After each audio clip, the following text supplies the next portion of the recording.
주일 가정 예배 때 나눈 말씀은 초대교회 공동체 생활에 대한 말씀으로 사도행전 4장 32절 말씀이었습니다.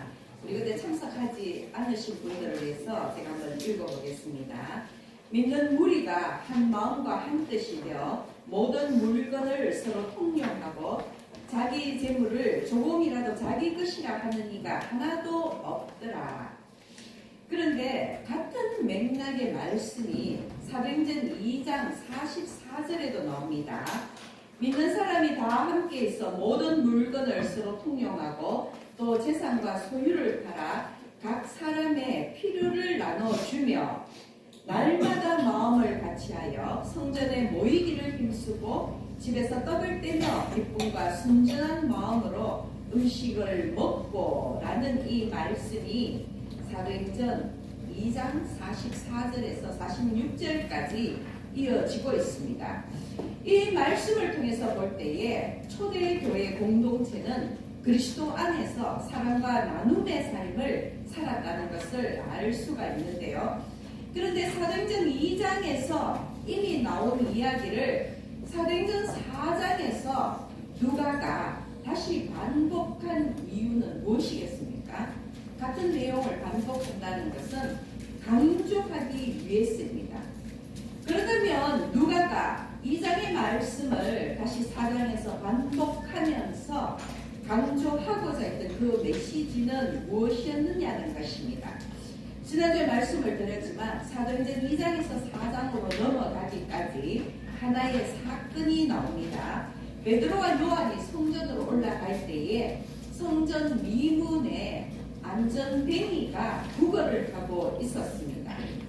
그래서 이 베드로가 예수의 능력으로 안전뱅이를 고쳐주고 나서 솔로몬 행각에 모여있는 많은 유대인들에게 설교를 합니다. 그 설교의 주된 내용은 비록 유대인들이 예수 그리스도를 십자가에 못 박은 것은 극악한 범죄이지만 그러나 그 일은 구약의 예언이 성취된 것이기 때문에 누구든지 그 일을 회개하고 구원받을 수 있다고 회개하라는 그러한 권고를 한 것입니다. 그런데 그 일로 인해서 그 솔로몬 행각에서 유대인들을 상대로 예수 그리스도를 증거했다는 그 이유로 베드로와 요한은 공회에 끌려가서 신분을 받게 되었습니다. 이때에 초대교회 공동체 성도들은 한 마음으로 기도하면서 핍박과 박해를 견뎠던 것입니다. 이런 사건이 있고 다시 누가복음 사도행전 4장 32절에서 믿는 무리가 한 마음과 한 뜻이 되어라고 한 번 더 기록하고 있는 것입니다. 그러므로 이렇게 반복해서 강조한 것은요, 성도들은 핍박과 박해에도 불구하고 여전히 사랑의 공동체 생활을 해나갔다는 것입니다.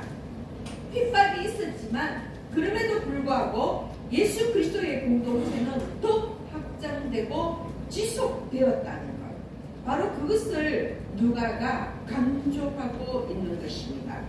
다시 이야기하면 핍박과 박해에도 불구하고 초대교회 성도들은 여전히 예수 안에서 한 마음과 한 뜻으로 살았더라는 것입니다. 그것이 지난주 우리가 가정 예배에서 나눈 말씀입니다. 그런데 여러분, 안타깝게도 오늘 본문에 나오는 예수님의 제자들은 한 마음이 아니었습니다. 공간 복음서에 기록된 그런 내용들을 보면요, 예수님의 공생의 사역 기간 제자들의 그 모습은 명예욕에 빠져서 각자가 세상에서 더 높은 자리를 차지하기 위해서 자리 싸움을 하기도 했고요. 심지어 바론 유다는 스승인 예수를 배신하고 팔아버렸을 뿐만 아니라 베드로는 예수님이 붙잡혀 가신 그날 제사장의 집들에서 나는 예수를 모른다고 3번이나 부인을 했습니다. 또 예수님이 빌라도의 법정에서 십자가형을 선고받고 그 십자가를 지고 골고다 언덕을 오르실 때에 제자들은 어디에 있었습니까? 군인들과 지나가는 많은 사람들이 예수를 보고 침을 뱉고요. 너가 유대인의 왕이냐? 너가 너를 구원하라고 희롱하고 조롱할 때에 예수님의 제자들은 아무도 그 자리에 없었다는 것입니다.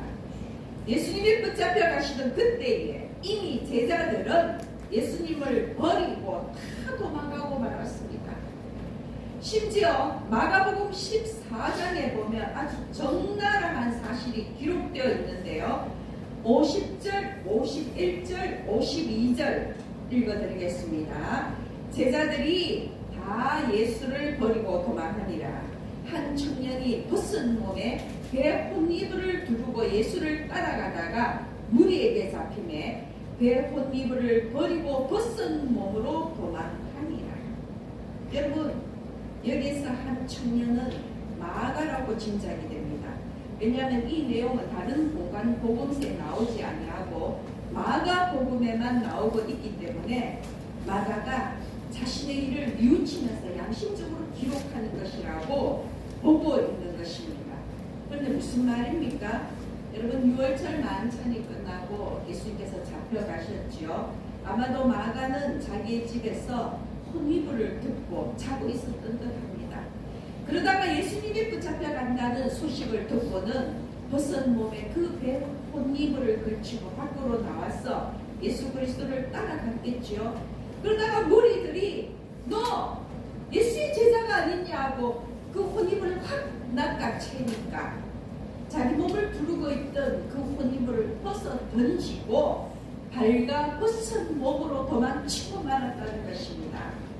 한마디로 그러나 나 살려라 하고 도망간 것입니다. 모두가 예수를 추종하고 예수를 따랐지만 예수님이 붙잡힐 때는 결국 모두가 예수를 버리고 도망한 그런 비참한 상황이 벌어진 것입니다.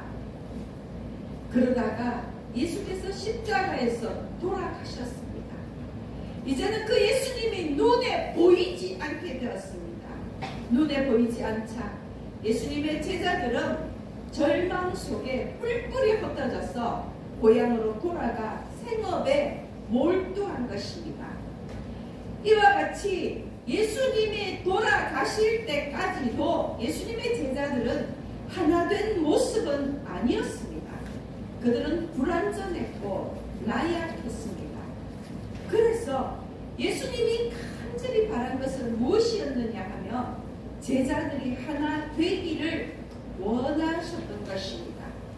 요한복음 17장을 보면요, 예수님의 중보 기도가 아주 긴 기도가 나오고 있는데 그 중에 예수님께서는 제자들을 위해서 특별히 기도하신 부분이 있습니다. 제자들을 위해서 기도할 때에 예수님께서 기도하신 것은 단 한 가지, 그 제자들이 하나가 되게 해달라는 것이었습니다. 요한복음 17장 11절에 보면 거룩하신 아버지여 내게 주신 아버지의 이름으로 그들을 보존하사 우리와 같이 그들도 하나가 되게 하옵소서. 21절 아버지여 아버지께서 내 안에 내가 아버지 안에 있는 것 같이 그들도 다 하나가 되어 우리 안에 있게 하사 세상으로 아버지께서 나를 보내신 것을 믿게 하옵소서. 22절 말씀도 이어지고 있습니다. 내게 주신 영광을 내가 그들에게 주었사오니 이는 우리가 하나가 된 것 같이 그들도 하나가 되게 하려 함이니이다. 23절입니다. 곧 내가 그들 안에 있고 아버지께서 내 안에 계시어 그들로 온전함을 이루어 하나가 되게 하려 함은 아버지께서 나를 보내신 것과 또 나를 사랑하신 같이 그들도 사랑하신 것을 세상으로 알게 하려 함이로소이다. 여러분, 요한복음 17장에 예수님의 그 긴 기도 속에서 제자들을 위해서 하나님께 중보하신 주제는 단 하나, 제자들이 하나가 되게 달라는 것입니다. 이것을 무려 4번이나 반복해서 기도하고 있습니다. 그만큼 제자들을 향한 예수님의 마음이 절박하신 것입니다. 왜냐하면 공생의 사역 기간 예수님이 제자들을 바라볼 때에 그들은 하나가 되지 못했기 때문입니다. 제자들이 하나가 되지 못한다면 결단코 예수 그리스도의 복음의 증인이 될 수 없기 때문에 예수님께서 이렇게 절박하게 기도하신 것입니다. 이 기도는 예수님의 기도이면서 동시에 제자들에게 주는 예수님의 유언이자 당부였습니다. 이 땅에서 제자들을 위한 마지막 기도였기 때문입니다. 십자가 죽음 전에 최후의 유월절 만찬이 있었던 그 마가의 다락방에서 예수님이 제자들을 향하여 끝으로 당부하신 것은 하나가 되라는 말씀이었던 것입니다. 오늘 참으로 감사하게도 저는 우리 김태훈 집사님 그 기도를 들으면서 우리의 마음이 하나구나, 우리가 하나가 되었구나 라는 것을 느끼고 굉장히 마음이 울컥하면서 속으로 감사했습니다. 여러분, 정말로 감사하게도 우리는 하나인데 예수님의 제자들은 예수님이 돌아가시기 전까지 하나가 되지 못했다는 것입니다. 그리고 이 자리에서 예수님께서는 분명히 부활의 약속을 하셨습니다. 요한복음 16장 16절을 보면요, 조금 있으면 너희가 나를 보지 못하겠고 또 조금 있으면 나를 보리라고 말씀을 하셨는데, 이 말씀은 조금 있으면 보지 못하겠고 라는 말씀은 예수님께서 조금 있으면 십자가에서 돌아가신다는 그 십자가 죽음을 뜻하고요, 조금 있으면 나를 보리라는 말씀은 그러나 사흘 후에 부활해서 예수님을 다시 보게 된다는 뜻입니다. 이렇게 예수님께서는 제자들에게 부활의 약속을 하셨음에도 제자들은 예수님의 부활을 제대로 믿지 않고 있었기 때문에 예수님이 돌아가시자 자기들의 생업의 현장으로 돌아가 버렸다는 것입니다. 그래서 예수님의 그 무덤을 끝까지 지킨 사람은 막달라 마리아 뿐이었고, 감사하게도 그녀는 예수님 부활의 첫 증인이 되었습니다. 예수님이 최후의 만찬에서 제자들로 하여금 하나가 되게 해달라는 그 간절한 기도와 당부를 했음에도 불구하고 예수님이 돌아가시자 그들은 흩어져 버리는 것입니다. 여러분, 예수님께서 조금 있으면 너희가 나를 보지 못하겠고 또 조금 있으면 나를 보리라고 말씀하신 그 이유가 무엇이겠습니까? 비록 나의 십자가 죽음 때문에 너희가 절박할지라도 곧 나의 부활을 보게 되리니 절대로 흩어지지 말고 하나가 되어서 예수님을 기다리라는 말씀인 것입니다. 그러나 제자들은 흩어져 버렸습니다. 흩어졌던 제자들이 부활하신 예수를 만난 그 막달라 마리아의 말을 전해 듣고 이제는 한자리에 모였습니다. 그날이 안식 후 첫날 저녁 때였습니다. 바로 오늘 우리의 주일, 예수님께서 금요일날 돌아가시고 사흘 후에 부활하셨는데, 이 유대인들이 사흘 후라고 얘기하면 사흘째 되던 날이라고 계산해야 합니다. 그래서 금, 토, 일, 일요일 날 주께서는 부활하셨고, 그래서 우리는 그 날을 주일이라고 부르는 것입니다.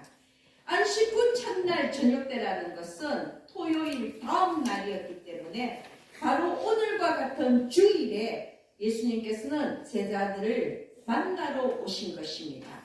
제자들은 한 곳에 모여 있었지만 유대인들의 그 눈이 두려웠기 때문에 자기들의 그 집에 모인 곳의 문들을 다 닫았습니다. 그러나 예수님께서는 이 제자들을 만나기 위해서 그들을 찾아오셨고요, 오늘 말씀에서와 같이 제자들의 가운데 서서 평강이 있으라고 말씀하시면서 놀란 제자들을 안심시키셨습니다. 왜냐하면 죽은 사람이 살아 돌아왔으니까. 부활의 확신이 없었던 제자들에게는 예수님의 모습이 마치 유령을 보는 것 같이 그렇게 크게 놀랐을 것입니다. 그래서 예수님은 그들에게 평강을 말씀하신 것입니다. 그런데 그런데 여러분, 제자들이 다 함께 모인 이 자리에 도마는 없었다는 것입니다. 모든 제자가 한마음 한뜻으로 예수님을 기다린 것은 아니라는 것입니다. 도마 역시 물론 막달라 마리아가 전한 소식을 들었을 것입니다. 예수님의 부활 소식을 전해 들었을 것입니다. 그런데 그는 왜 이곳에 없습니까? 왜 그곳에 오지 않았습니까?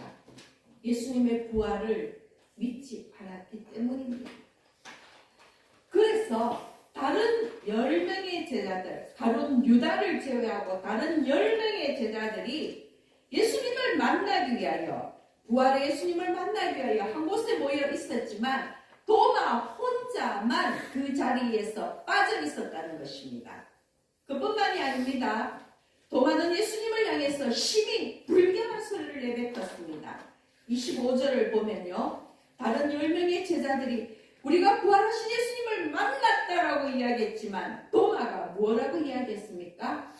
내가 그의 손의 못자국을 보며 내 손가락을 그 못자국에 넣으며 내 손을 그 옆구리에 넣어보지 않고는 믿지 아니하겠노라고 말했습니다.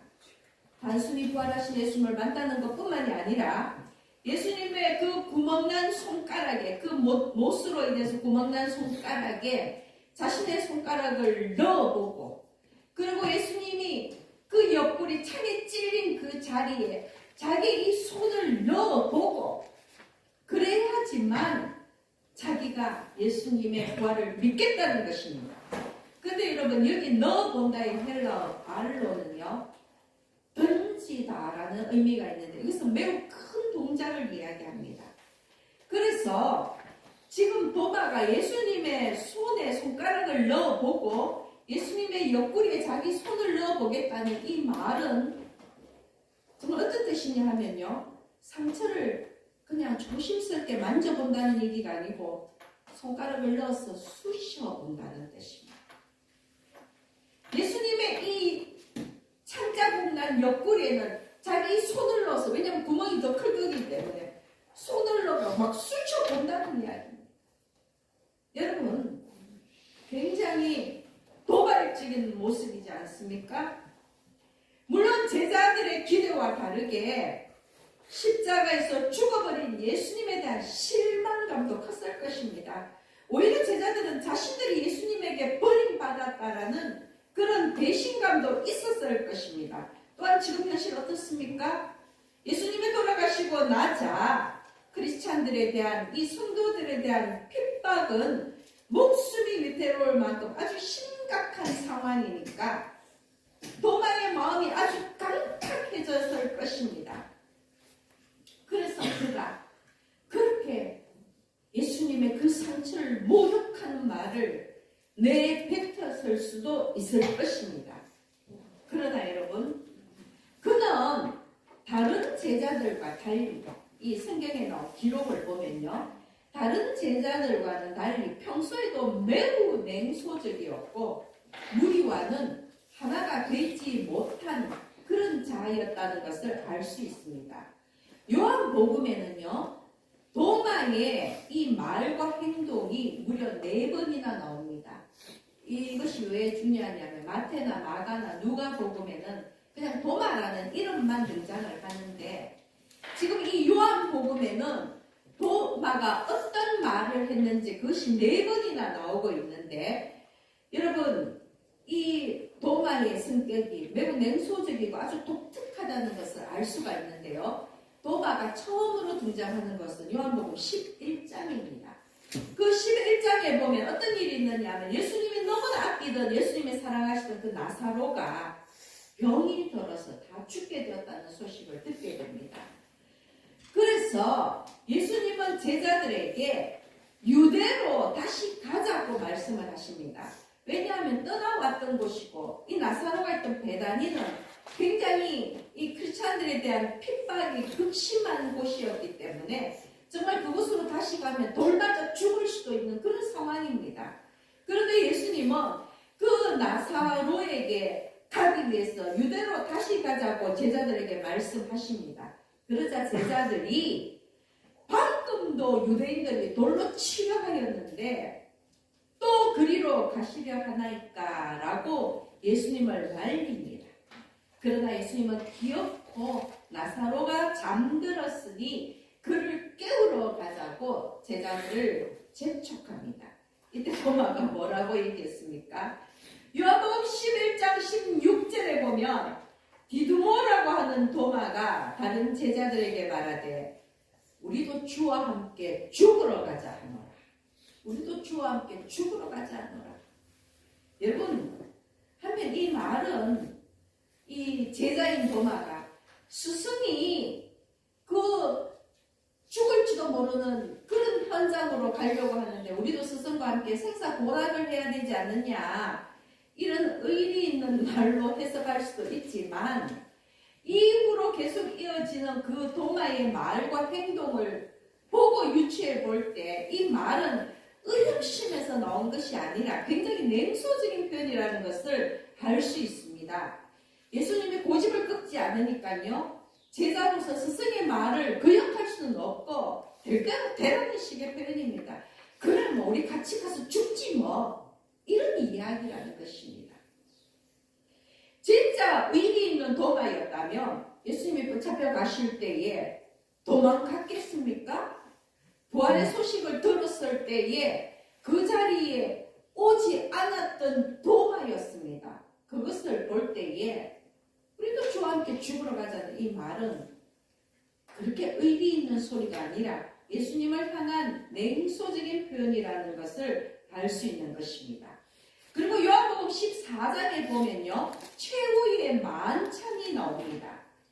예수님은 제자들을 위로하시면서 너희를 위하여 내가 거처를 예비하러 간다고, 아버지께로 간다고 그렇게 말씀을 하셨는데, 요한복음 14장 4절에 보면 예수님께서 내가 어디로 가는지 그 길을 너희가 아느니라고 말씀을 하십니다.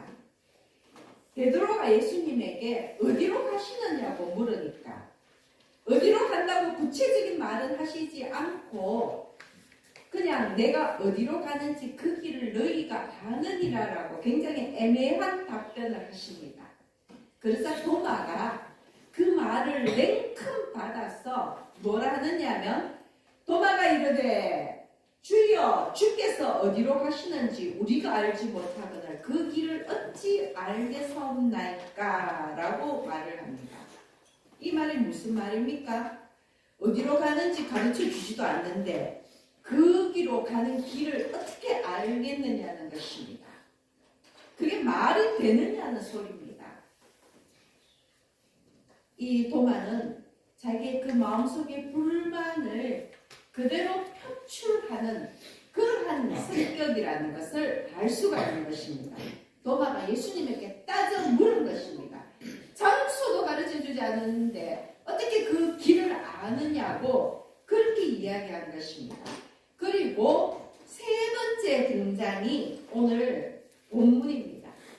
예수님의 부활을 증거하는 제자들에게 자기가 직접 예수님의 그 상처난 구멍에 손과 손가락을 쑤셔 넣어봐야 믿겠다는 것입니다. 사실은 절대로 해서는 안 되는 말입니다. 그런데 도마는 악에 갇힌 양 예수님의 그 상처를, 아니 예수님을 모독하고 있는 것입니다. 어쩌면 모두가 자기 빼놓고 모두가 예수님을 만나는 그 자리에 이유야 어떻든지 간에 자기만 빠졌다라는 데 대한 어떤 상실감이나 화풀이일 수도 있고요. 그리고 또 지금 안식구 첫날 첫 주일입니다. 이 제자들이 모여 있었던 그 자리, 정말로 영광스러웠던 그 부활의 주님을 처음 만나는 그 자리에 함께 하지 못했다는 것, 그 영광을 누리지 못한 데 대한 그 불평, 그런 마음도 있었을 것입니다. 평소에 굉장히 냉소적이고 도전적인 도마였기 때문에 여러 가지 혼란스러운 그런 마음 탓에 도끼 어린 말을 내뱉었을 수도 있다는 것입니다. 10분 양보할 때 그럴 수도 있다는 것입니다. 어쨌든 이 일로 인해서 도마는 의심 많은 도마라는 불명예스러운 이름을 얻게 되었고요. 설교의 단골 소재가 되고 말았습니다. 여러분, 여기까지가 도마의 세 번째 등장입니다. 도마가 했는 말들을 곰곰이 되짚어 보면 그는 굉장히 냉소적이고 도발적인, 도전적인 그런 성격이라는 것을 알 수가 있습니다. 녹록지 않은 성격이라는 것입니다. 그리고 도마가 네 번째 등장을 할 때, 여러분, 첫 주일 후, 다음 주일, 안식구 첫날 저녁에 예수님께서 제 아들을 만나고 8회가 지난 그때에 두 번째 주일이 되었을 때에 도마는 예수님을 만날 수 있었습니다. 26절을 보면요, 제자들이 다 모여 있었는데 이때는 도마도 있었다는 것입니다. 이때야말로 제자들이 한 마음 한 뜻으로 한 곳에 모여 있었던 것입니다. 이때 도마는 부활의 예수님을 만나고 회개했습니다. 예수님은 도마에게 손을 내밀어서 예수님의 상처를 직접 확인해 보라고 말씀하셨습니다. 그런데 아마 도마는요, 그 상처를 직접 확인하지는 않았을 것입니다. 왜냐하면 예수님을 만나는 그 순간, 예수님을 만나는 그 순간 예수님을 본 즉시 부활의 주님임을 깨달았을 것이기 때문입니다. 그래서 도마는 28절에서 나의 주님이시여 나의 하나님이십니다 라고 고백하고 있는 것입니다. 이 도마의 고백이 지금 자기 눈앞에 있는 예수님이 바로 부활하신 예수님이자 하나님이라는 것을 고백하고 있는 증거인 것입니다. 비록 의심 많고 냉소적이고 도전적이었던 도마였지만 결국에는 부활의 주님을 확신하고 나의 주님이시여 나의 하나님이시라고 고백한 것입니다. 그런데 이 도마의 고백을 보면 누구의 고백이 떠오릅니까? 바로 베드로가 마태복음 16장 16절에서 주는 그리스도시요 살아계신 하나님의 아들이시니이다 라는 이 고백이 떠오르지 않습니까? 예수님이 제 아들을 향하여서 너희는 나를 누구라 하느냐 이렇게 물으셨을 때에 바로 베드로가 주는 그리스도시요 살아계신 하나님의 아들이시니이다 라고 고백한 것입니다. 여러분, 우리가 어떻게 하나가 되었다는 것을 알 수 있습니까? 여러분, 이 고백이 우리의 고백이 될 때에 우리가 다 함께 주는 그리스도시요 살아계신 하나님의 아들이시라고 고백할 때에 우리는 비로소 하나가 된 것입니다. 오늘 도마의 고백처럼 바로 나의 주님이요 나의 하나님이시라고 예수 그리스도를 향한 이 고백이 우리의 입을 통하여서 나올 때에 우리는, 우리 교회는 하나가 된 것입니다. 여러분, 의심 많은 도마, 그러나 도마는 의심 많은 도마로 남은 것이 아니라 예수 그리스도를 만나고 믿음의 일꾼으로 변화했습니다. 그는 복음 전도자로 살다가 순교했습니다. 도마가 요한복음 4번 등장을 하는데 세 번째 등장까지는 그는 도저히 변화할 수 없을 것 같은 굉장히 냉소적인 인간이었지만 그러나 네 번째 부활의 주님을 만나고 나의 주님이라고 나의 하나님이라고 고백한 후에 그는 정말로 진정한 복음의 일꾼이 된 것입니다. 기록에 의하면 도마는 인도까지 가서 복음을 전하다가 안타깝게 참에 맞아 순교했습니다. 인도에 가면요, 그래서 기독교 성지가 있는데 도마의 무덤 위에 산토메 성당이 세워져 있습니다. 도마가 죽은 그 도마를 묻은 그 무덤 위에 성당이 세워졌는데 그것이 산토메 성당이고 인도의 기독교 성지인 것입니다. 힌두교가 불교인 그 나라에 아주 특이한 상황인 것이죠. 그뿐만 아니라 여러분 기록에 보면요, 도마가 우리나라의 사만시대 때에 가야에 기독교를 전했다라는 기록이 있고, 가야가 세계 최초의 기독교 국가라는 그런 기록이 있습니다. 이를 뒷받침해 주듯이 여러분 대구 지역에, 그리고 김해에 보면요, 가야가 있던 그 김해에 보면 도마 선교 유적지가 많이 남아 있습니다. 히브리어로 새겨진 그 도마라는 그 이름의 비석도 여러분 있습니다. 심지어는 도마가 김수로 왕과 인도의 황후죠. 그 둘을 중매했다라는 그런 이야기도 있는데, 여러분 너무 신화 같은 이야기입니다. 물론 이 이야기들이 진정한 역사가 되기 위해서는 보다 많은 증거 자료와 연구가 필요하겠지만, 그래서 이 이야기를, 이 역사를 연구하시는 분도 있지만, 중요한 것은 무엇이냐면 의심하는 도마가 부활의 주님을 만난 후 땅 끝까지 복음을 전하는 예수 그리스도의 증인이 되었다는 것입니다. 여러분, 이 도마뿐만이 아니라 새로 가룟 유다 대신에 새로 예수님의 제자가 되는 막대하까지 모든 제자들이 요한을 제외하고는 예수님을 증거하다가 모두가 다 순교했습니다. 그들은 죽음을 불사하고 예수 그리스도 복음의 증인이 되었습니다. 그것이 바로 예수 안에서 그들이 하나가 되었다는 증거라는 것입니다. 그리고 그것이 예수 그리스도 십자가와 부활의 능력인 것입니다. 그들이 어떻게 이렇게 하나가 될 수 있었습니까? 어떻게 이렇게 담대해질 수 있었습니까? 부활의 주님을 만났기 때문입니다. 그리고 오순절날 성령을 체험했기 때문입니다. 예수님께서는 오직 성령이 너희에게 임하시면 너희가 권능을 받고 예루살렘과 온 유대와 사마리아와 땅 끝까지 이르러 내 증인이 되리라는 말씀을 하셨는데, 제자들과 예수 공동체가 성령 충만함을 입고 담대히 예수 그리스도를 전한 것입니다.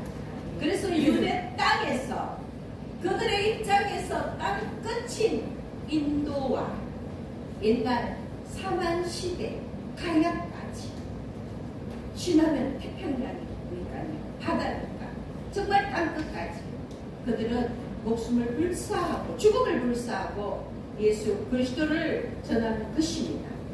흩어지지 말고 하나가 되라는 예수님의 그 말씀대로 초대교회 공동체는 어떤 핍박에도 불구하고 하나가 되어서 예수 그리스도를 증거한 것입니다. 이렇게 믿는 무리들이 하나가 되었을 때 회개와 거듭남의 역사가 폭발적으로 일어났고요. 그리고 초대교회 그 부흥의 역사가 기록되기 시작했다는 것입니다. 다시 한번 강조합니다.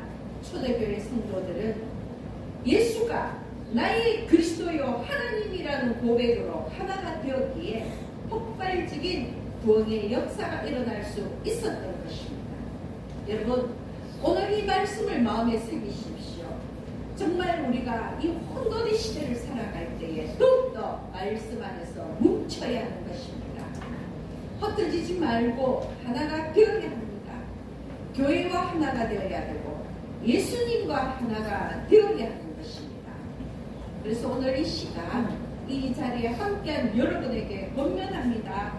예수님을 나의 주님이시여 나의 하나님이시라고 고백하시기 바랍니다. 그리할 때에 우리 안에서 하나됨의 역사가 일어나고 부흥의 불길이 타오를 것입니다. 오늘 우리 김 집사님의 그 기도대로 우리 열방교회가 변방이지만 그러나 열방의 중심이 되는 예수 그리스도 그 복음의 전초 기지가 되는 그런 역사가 우리에게 임할 것입니다. 그러므로 오늘 함께 말씀을 나눈 여러분 모두에게 오순절 성령이 강력하게 임하고 말씀 안에서 하나 되어서 나의 주님, 나의 하나님을 땅끝까지 전하시기를 예수님의 이름으로 축원드립니다. 아멘.